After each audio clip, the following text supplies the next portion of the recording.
ভগবান শ্রীকৃষ্ণকে আপনি যে রূপে নেবেন আপনি সেই রূপে লাভ করবেন। কেমনভাবে? আমি একটু ভাগবতে যাচ্ছি। ভগবান শ্রীকৃষ্ণ যখন বৃন্দাবনে বাছুর চড়াতে যেতেন মাঠে সখাদের নিয়ে, সুবল, শ্রীদাম, দাম, বসুদাম এদের সকলকে নিয়ে মাঠে গাভী চড়াতে যেতেন, বাছুর চড়াতে যেতেন। মা যশোদা পেয়েছিলেন ওকে পুত্র রূপে। বৃন্দাবনের আরও মায়েরা কৃষ্ণকে পুত্র রূপে কামনা করতেন, যে কৃষ্ণ যদি আমার সন্তান হতো। মায়েদের এমন একটা ইচ্ছা ছিল, কৃষ্ণ যদি আমার সন্তান হতো, আমার মনোবাসনা পূর্ণ হতো, এমন একটা চিন্তাধারা ছিল। সখীরা বলতো যে কৃষ্ণ যদি আমার প্রেমিক হতো, কৃষ্ণর সঙ্গে আমি প্রেম করতাম, আমি বেশ কৃষ্ণের প্রেমিকা হতে পারতাম। বৃন্দাবনের গাভীরা মনে করত যদি কৃষ্ণ আমার বাছুর হতো, আমি আমার জিহ্বা দিয়ে তার গা চেটে দিতাম, যদি আমি বাছুর রূপে কৃষ্ণকে পেতাম। আরও মায়েরা বলতো যদি কৃষ্ণ আমার সন্তান হতো, আমার স্তনদুগ্ধ পান করে তাকে আমার মনোবাসনা পূর্ণ করতাম, কৃষ্ণকে আমার সন্তান রূপে যদি পেতাম। এমনটি ইচ্ছা ছিল সকলের। বালকদের ইচ্ছা ছিল যে কৃষ্ণ যদি আমার সখা হতো, আমার মনোবাসনা আমি পূর্ণ করতাম। ও বাবা, একদিন কৃষ্ণ বাছুরগুলিকে কি করছে জানেন? ছান টান করিয়ে যমুনায় ছান করালো সখারা সকলে মিলে। বাছুরগুলিকে ছান করিয়ে আপনার ওই কাঁচান ঘাসের দিকে ছেড়ে দিল। যমুনার তীরে যে কাঁচান ঘাস রয়েছে, ঘাসে ছেড়ে দিল। ওরা সকলে গাটা ধুয়ে কি করলো? বলল সখা। কৃষ্ণ বলছে সখা চলো আমরাও দুটো সেবা করে নিই, যার যেমন মায়েরা বাড়ি থেকে দিয়েছে আমরাও একটু সেবা করে নিই, চলো। সখাদের নিয়ে কৃষ্ণ কি করেছে? সেবায় বসেছে। এবার সাধারণত রাখালরা কি করে? কার বাড়ি থেকে কি এনেছে একটু ভাগাপাটা করে নেয়। তো কার বাড়ি থেকে কে কেমন দিয়েছে, কেউ অন্ন দিয়েছে, কেউ দধি দিয়েছে, কেউ ঘিত দিয়েছে, কেউ ননি দিয়েছে, এইভাবে সকলের সঙ্গে ভাগ করে নিয়ে আহারে বসবে।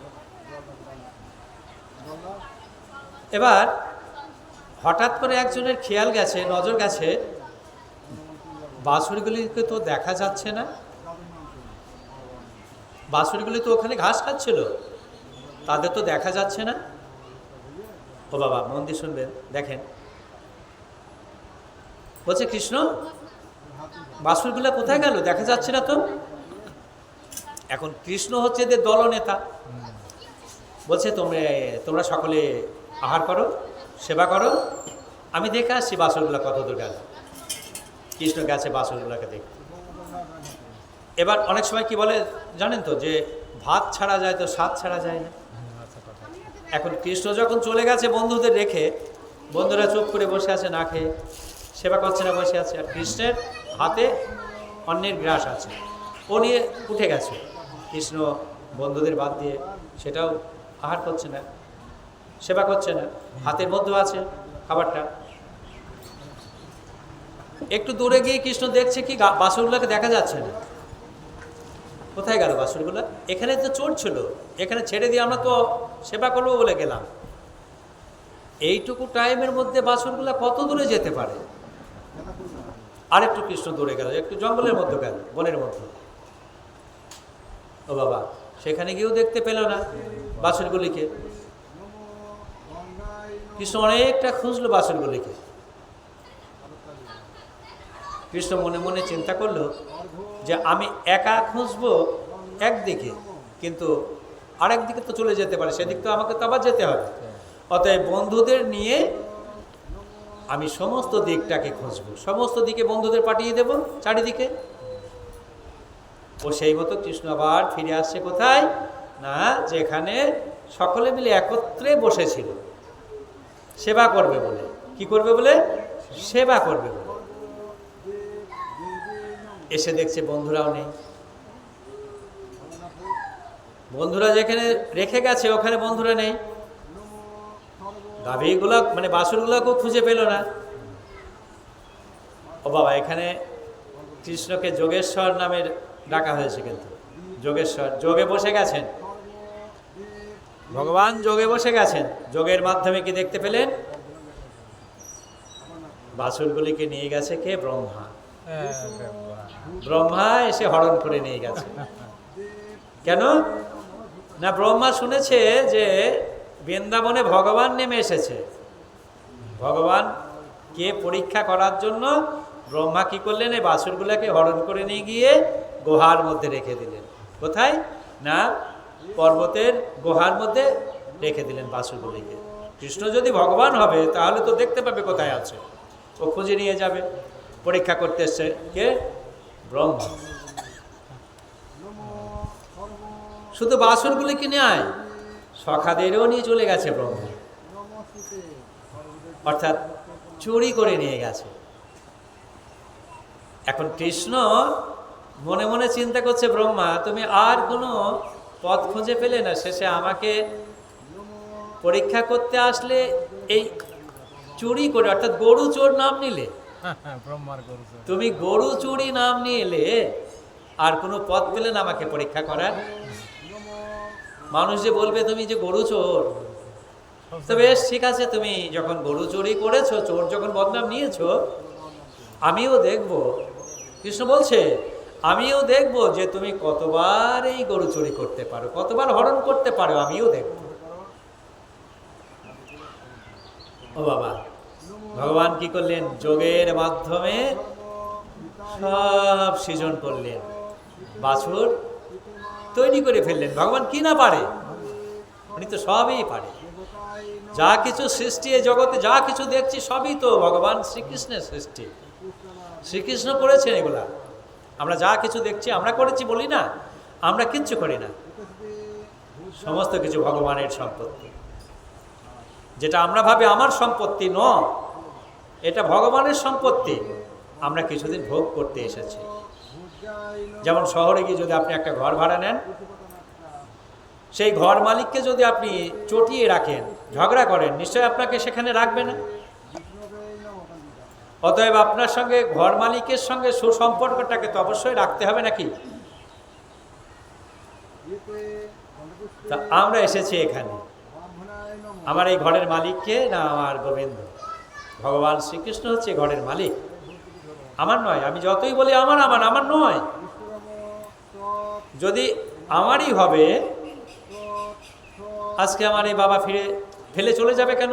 এই সম্পত্তি তিনার ছিল তো, বাবা তিনারই তো ছিল, তাহলে তিনি তো নিয়ে যেতে পারলো না। অতএব কিছুদিনকার জন্য ভোগ করতে আমাদের দিয়ে গেছে, আমরা ভোগ করবো। অর্থাৎ ভাড়া বাড়ির মতো। ভাড়া বাড়ি বাস করতে গেলে মালিকের সঙ্গে গন্ডগোল না করে সুসম্পর্ক রাখলে তবে কিছুদিন থাকতে দেবে। যদি তার সঙ্গে ঝগড়া করায়, বিবাদ করায়, ঘরে রাখবে না, তাড়িয়ে দেবে। আমরাও এসেছি যেমন এই পৃথিবীতে এই ভাড়া বাড়িতে বাস করছি, যেটা আমার বলছি আমার নয়, ভাড়া বাড়ি। যদি আমি ভগবানের সঙ্গে কানেক্ট না রাখি, সুসম্পর্ক না রাখি, তাহলে আমাকে কিন্তু এই ঘর থেকে নামিয়ে দেবে ভগবান, তখন চলে যেতে হবে। তখন ভগবান কৈফিয়ত নেবে যে তুমি কি করেছো, আমি যে তোমাকে পাঠিয়েছি এই পৃথিবীতে, তুমি কি করেছো, কি করেছো আমার নামে, আমার নামে কি করেছো? তুমি যা কিছু করেছো, তুমি বলেছো আমার সম্পত্তি, আমার ছেলের জন্য করছি, আমার স্বামীর জন্য করছি, আমার মেয়ের জন্য করছি, আমার জন্য কি করেছো? আমি তো পাঠিয়েছি পৃথিবীতে তোমাকে আমি। ও বাবা, আমরা বলি না যে আমার বাবা নিয়ে এনেছে, আমার মা নিয়ে এনেছে পৃথিবীতে। বাবা মা হচ্ছে একটা মাধ্যম। বাবা মায়ের ক্ষমতা নেই এই পৃথিবীতে কাউকে আনা, যদি গোবিন্দ না দেয় তাকে। সবসময় কাকে স্মরণ করব? না, আমার গোবিন্দকে স্মরণ করব, যার কৃপায় আমি সমস্ত কিছু লাভ করছি। আপনি যে এখানে এসে বসেছেন তার কৃপায়, সে আপনাকে পাঠিয়েছে বলে এসেছেন। আমি আজকে বলতে পারছি তার কৃপায়, আমাকে বলতে বলছে ভগবান, তাই আমি বলছি। আমি কিচ্ছু নই। আমার যদি এখনই স্ট্রোক হয়ে যায়, আমি কিন্তু দ্বিতীয় কথা বলতে পারবো না। অতএব যা কিছু বলছি শুধু তিনার কৃপায়, তিনি আমাদের বলাচ্ছে, তাই আমি বলছি। তাই তো, যা কিছু হচ্ছে তিনার কৃপায়। অতএব আমরা কিচ্ছু নই। তাই আমাদের উচিত কি তিনার ধ্যান করা। সকালবেলায় উঠে আমরা তিনার সেবার ব্যবস্থা করব, তিনার ঘরে আমরা পূজা দেব, সারাটা দিনই তিনার নাম কীর্তনে থাকব, কাজ বন্ধ করে নয়, কাজ করব হাতে আর নাম করব মুখে। এটাই আমাদের হওয়া উচিত। কিন্তু আমরা কি করি, তিনার নাম করার সময় কিন্তু আমাদের হয় না, যেটা করা উচিত নয় আমরা সেটাই করি। আজকে আমরা মনে করি যে সবই আমার, কিন্তু আমার বলে কিছু নেই, আমার বলে কিচ্ছু নেই। তাই তো বাবা, আমার বলে কিচ্ছু নেই।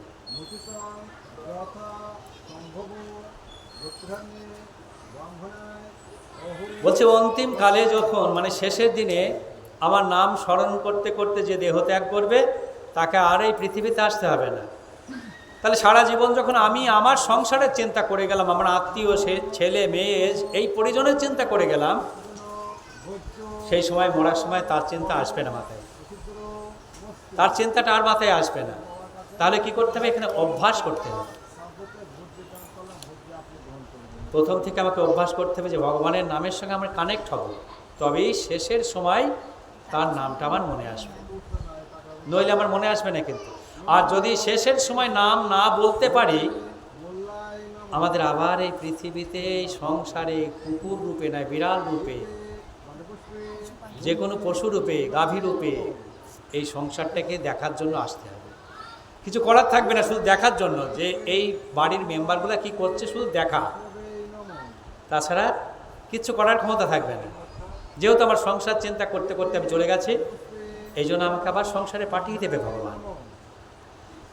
ভগবান বললেন তাহলে আমার চিন্তা করতে করতে যদি তুমি দেহ ত্যাগ করো, তোমাকে এই পৃথিবীতে আর আসতে হবে না, কষ্টময় জগতে আর আসতে হবে না। কোথায় স্থান পাবো আমরা, তিনার সেই গোলক বৃন্দাবনে আমি স্থান পাবো।